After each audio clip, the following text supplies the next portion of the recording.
Boa noite, meus amados irmãos e amigos. Nós já entramos na Semana Santa e realmente hoje é Quinta-feira Santa e na Quinta-feira Santa nós lembramos desse evento que Jesus, na companhia dos seus discípulos, instituiu a ceia do Senhor. Foi nesse dia também que ele lavou os pés aos seus discípulos. E João nos diz que ele deu um mandamento. Ele, falando com os discípulos, lhes disse: um novo mandamento eu vos dou, que vos ameis uns aos outros. Que realmente nós possamos continuar amando uns aos outros. A palavra de Deus nos deixa entender que o mundo saberá que nós somos discípulos de Jesus, se nós amarmos uns aos outros. Hoje nós estaremos refletindo sobre o episódio que Jesus na companhia dos seus discípulos, e nós estaremos desafiando os irmãos para que também, como discípulos de Jesus, nós possamos sempre dizer: ó Deus, não a minha vontade, mas a tua vontade. Vamos orar pedindo a bênção de Deus sobre esse tempo. Pai, gratos somos pela oportunidade que tu nos dás de ouvirmos a Deus, ou estudarmos, aprendermos mais sobre a tua palavra.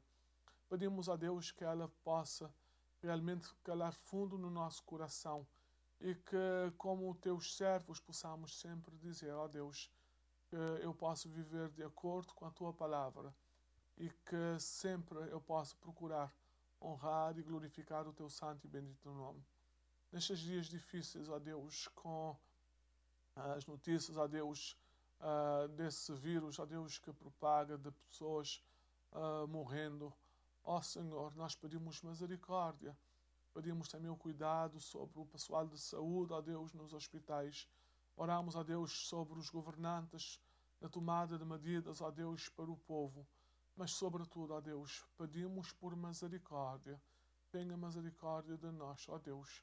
Ouve as nossas orações e, ó Deus, tu possas responder favoravelmente para que nós possamos voltar à vida normal, mas que realmente, quando regressarmos à normalidade, possamos sempre, ó Deus, ter em mente o que nós vivemos e lembrar, ó Deus, do teu cuidado e da tua fidelidade. Abençoa esse tempo. Nós pedimos no nome de Jesus. Amém. Amém. Amém. Eu gostaria que nós pudéssemos abrir a palavra do Senhor nesta noite no livro de Mateus capítulo 26, versos 7 a 30. Depois nós vamos saltar para o verso 36 a 39. A passagem é um pouco extensa, mas é muito importante nós lermos a palavra do Senhor nesta noite. Diz assim, Mateus capítulo 26, versos 7 a 30. No primeiro dia da festa dos pães sem fermento, os discípulos dirigiram-se a Jesus e lhe perguntaram: onde queres que preparemos a refeição da Páscoa? Ele respondeu dizendo que entrassem na cidade, procurassem um certo homem e lhe dissessem: o mestre diz, o meu tempo está próximo, vou celebrar a Páscoa com os meus discípulos em sua casa. Os discípulos fizeram como Jesus os havia instruído e prepararam a Páscoa. Ao anoitecer, Jesus estava reclinado à mesa com os doze. E, enquanto estava comendo, ele disse: digo-lhes que certamente um de vocês me trairá. Eles ficaram muito tristes e começaram a dizer-lhe um após outro: com certeza não sou eu, Senhor. Afirmou Jesus: aquele que comeu comigo do mesmo prato há de me trair. O Filho do Homem vai, como está escrito a seu respeito. Mas ai daquele que trai o Filho do Homem. Melhor lhe seria não haver nascido. Então Judas, que haveria de traí-lo, disse: com certeza, não sou eu, mestre. Jesus afirmou: sim, é você. Enquanto comiam, Jesus tomou o pão, deu graças, partiu-o e os deu aos seus discípulos, dizendo: tomem e comam, isto é o meu corpo. Em seguida tomou o cálice, deu graças e ofereceu aos discípulos, dizendo: bebam dele todos vocês. Isto é o meu sangue, sangue da aliança, que é derramado em favor de muitos para perdão dos pecados. Eu lhes digo que de agora em diante não bebereis deste fruto da videira, até aquele dia em que bebereis o vinho novo com vocês no reino do meu Pai. Depois de terem cantado o hino, saíram para o Monte das Oliveiras. Verso 36. Então chegou Jesus com eles a um lugar chamado Getsemane e disse a seus discípulos: Assentai-vos aqui, enquanto vou além orar. E levando consigo Pedro e os 2 filhos de Zebedeu, começou a entristecer-se e a angustiar-se muito. Então lhes disse: A minha alma está cheia de tristeza até a morte. Ficai aqui e velai comigo. Indo um pouco mais para diante, prostrou-se sobre o seu rosto, orando e dizendo: Meu Pai, se é possível, passa de mim este cálice. Todavia não seja como eu quero, mas como tu queres. E voltando para os seus discípulos, achou-os dormindo e disse a Pedro: Então nem uma hora pudeste velar comigo? Realmente, esse era um momento muito difícil na vida de Jesus. A sua morte era iminente. Talvez os seus discípulos não tivessem lembrado das suas palavras em Galileia, quando ele disse: é necessário que o Filho do Homem passe por muitos sofrimentos e venha a ser rejeitado pelos líderes religiosos, pelos chefes dos sacerdotes e pelos mestres da lei, seja assassinado e ao terceiro dia ressuscite. Realmente tudo estava indicando que os dias estavam se aproximando. Naquele dia, após ele falar com os seus discípulos para que pudessem ir e falar com alguém que sobre o desejo do seu coração, se reunir com os seus discípulos para essa celebração muito importante na vida dos judeus, que era a celebração da Páscoa. A palavra do Senhor nos diz que esses discípulos vão e, tendo contactado essa pessoa, a mesma pessoa abre a porta da sua casa para que essa celebração se efetuasse ali. De acordo com o evangelista Mateus, seus discípulos então se reúnem para essa celebração dessa festa judaica. Enquanto Jesus estava na companhia dos discípulos, a palavra do Senhor nos diz que ele estava reclinado na mesa. E ele realmente faz uma revelação que chocou a todos os presentes. Ele disse: um de vocês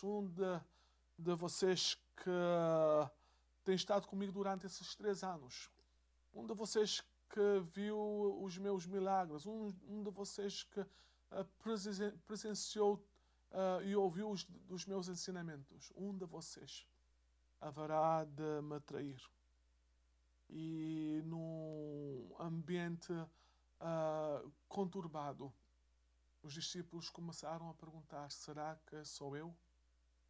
E finalmente Jesus revelou a pessoa que seria o traidor, Judas Iscariotes, aquele que realmente comia no mesmo prato que Jesus comia. Foi naquela mesma noite também que Jesus instituiu a ceia do Senhor, fazendo uso do pão sem fermento para representar o seu corpo, e também usando o cálice contendo que era feito do fruto da videira para representar o seu sangue, e ele haveria de dizer o sangue da nova aliança. Mais tarde, falando sobre esse episódio, o apóstolo Paulo descreveria a ceia como um memorial. Ele, aos Coríntios, no capítulo 1 do livro de Coríntios, capítulo 11, versos 23 a 25, ele deixaria essas palavras: eu recebi do Senhor o que já antes vos tinha transmitido. Na noite em que foi traído, o Senhor Jesus tomou o pão e, depois de ter dado graças, partiu, dizendo: tomem e comam. Este é o meu corpo que é dado em vosso favor. Façam isso em memória de mim.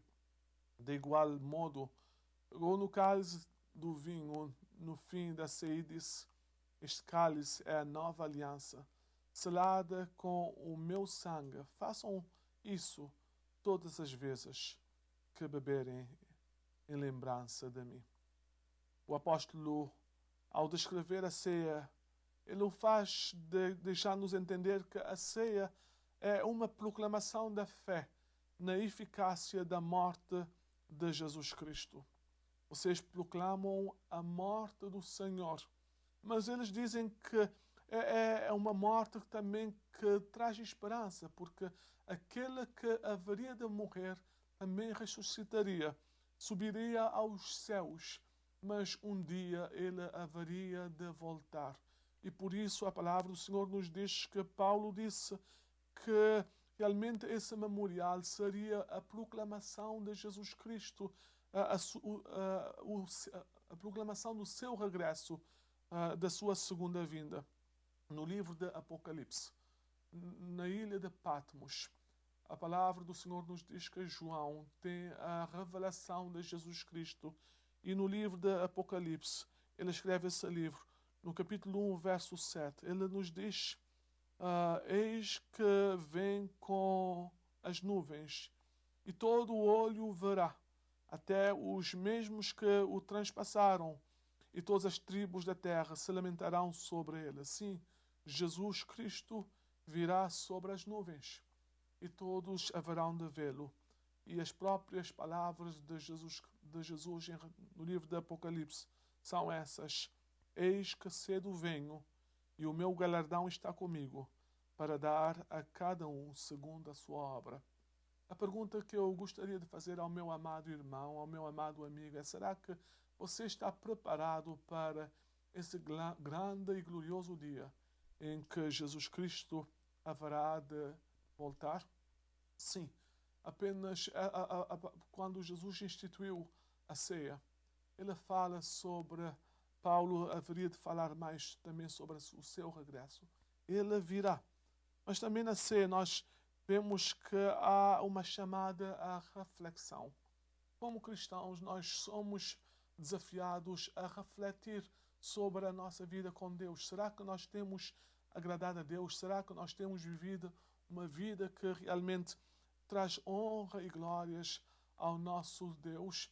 Eu gosto muito do que Paulo diz, falando sobre o nosso viver. Ele diz: quer comamos, quer bebamos, ou façamos qualquer outra coisa, que seja para a glória do Senhor. Então há uma chamada à reflexão para nós pararmos e vermos, analisarmos a nossa vida, para ver se a nossa vida está em sintonia com a vontade de Deus.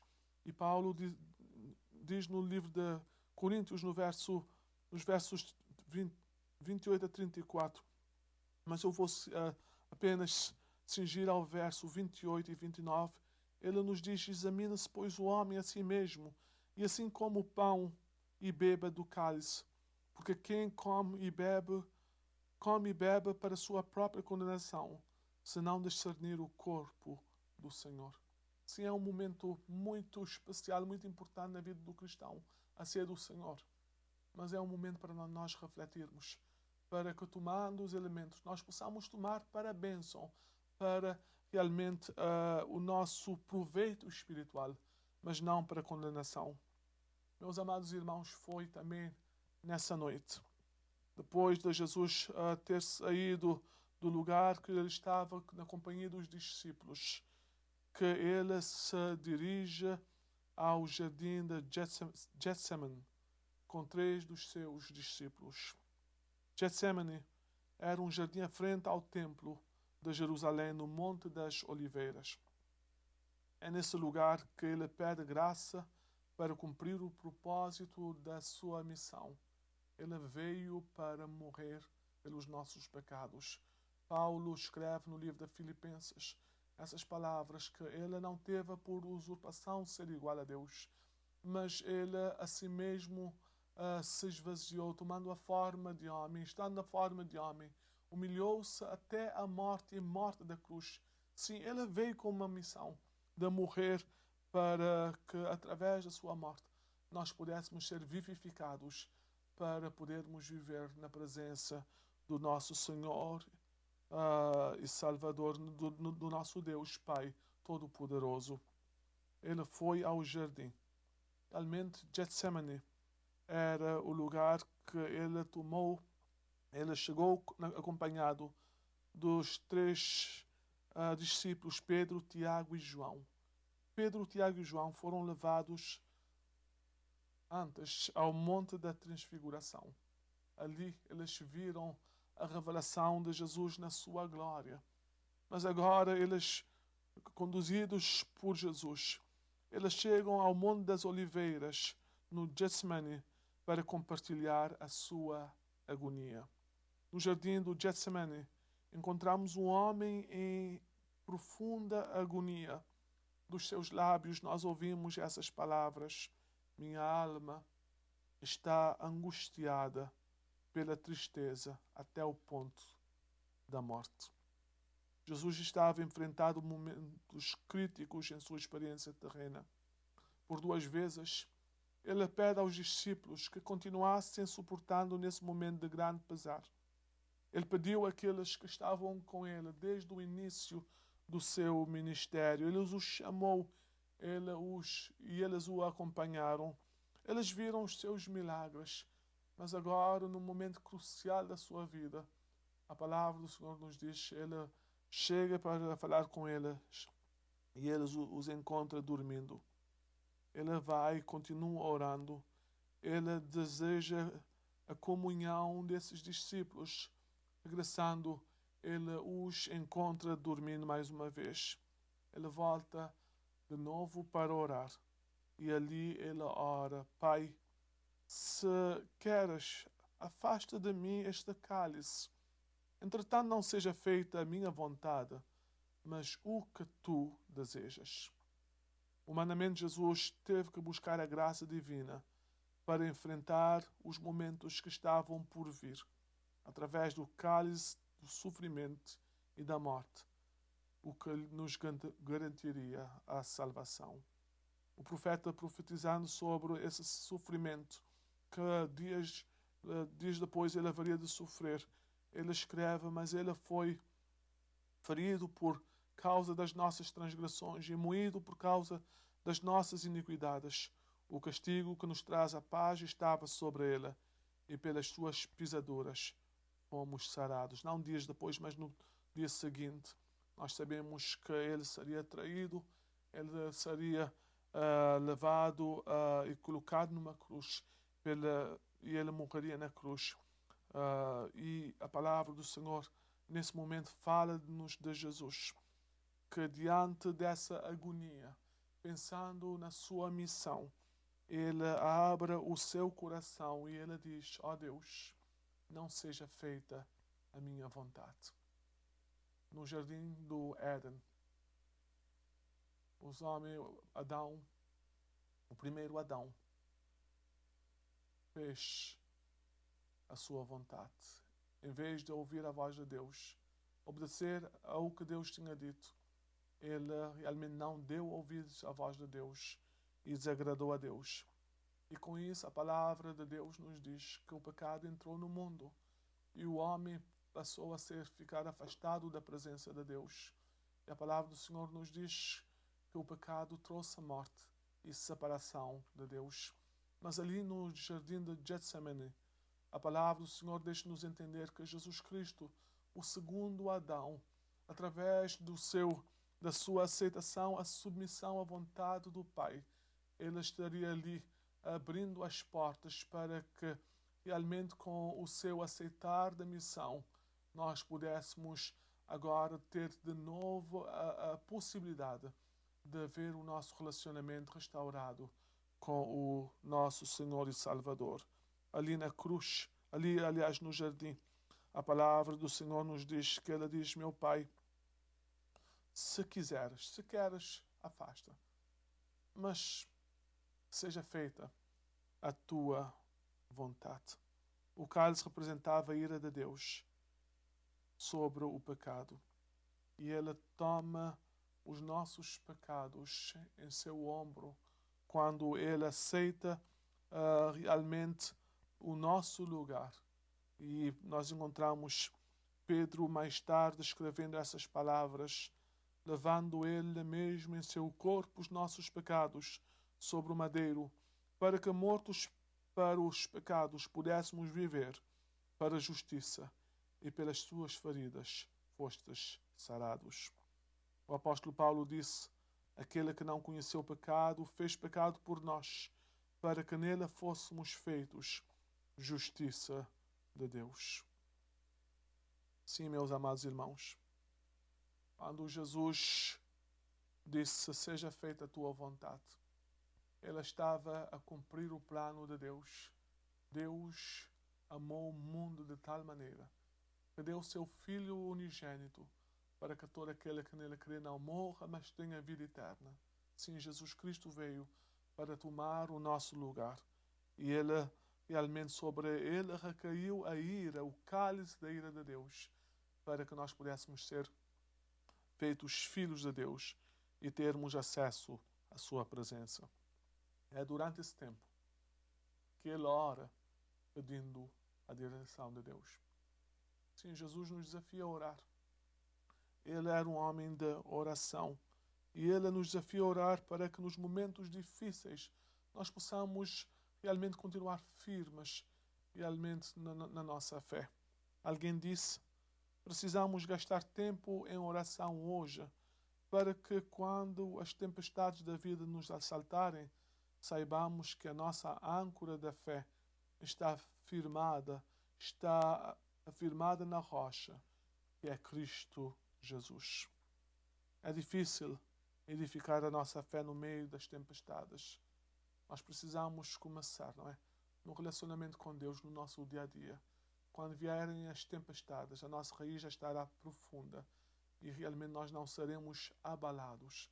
Que nós possamos confiar em Deus em todas as circunstâncias da vida, e também nesse dia que nós estamos celebrando a Quinta-feira Santa, nós possamos parar e lembrar de Jesus Cristo, o que Ele fez por nós. Ele instituiu a ceia e Ele diz que seria um memorial da sua morte. Ele iria morrer por nós, mas também a certeza da vida eterna, porque aquele que haveria de morrer ressuscitaria, e a palavra do Senhor nos diz que Ele está no céu e um dia Ele virá para nos buscar. Nós possamos manter firmes e fiéis, sempre abundantes na obra do Senhor, procurando fazer tudo com o desejo de agradá-lo, e sempre que a nossa oração seja: ó Deus, não a minha vontade, mas a tua vontade. Que Deus nos possa abençoar. Amanhã nós estaremos tendo o nosso tempo ao meio-dia. Os irmãos poderão ir no site do Facebook da igreja, da nossa igreja, Igreja Internacional, ou também da primeira igreja, First Church, e poderão acompanhar as 7 últimas palavras de Jesus na cruz. No domingo nós teremos o domingo da ressurreição.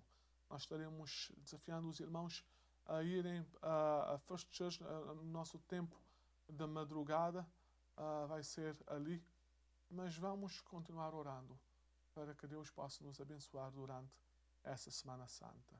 Que Deus te abençoe. Vamos terminar com oração. Pai, gratos somos pela tua presença. Gratos somos, ó Deus, porque no momento crucial da tua vida, tu disseste que estarias aberto à vontade do Pai. E através, ó Deus, da obediência, nós, ó Deus, recebemos a bênção da salvação. Ajude-nos, ó Deus, a continuar a proclamar a tua segunda vinda e a viver cada dia das nossas vidas, glorificando o teu nome. Dá-nos uma boa noite. Nós pedimos isso no nome precioso de Jesus. Amém. Amém.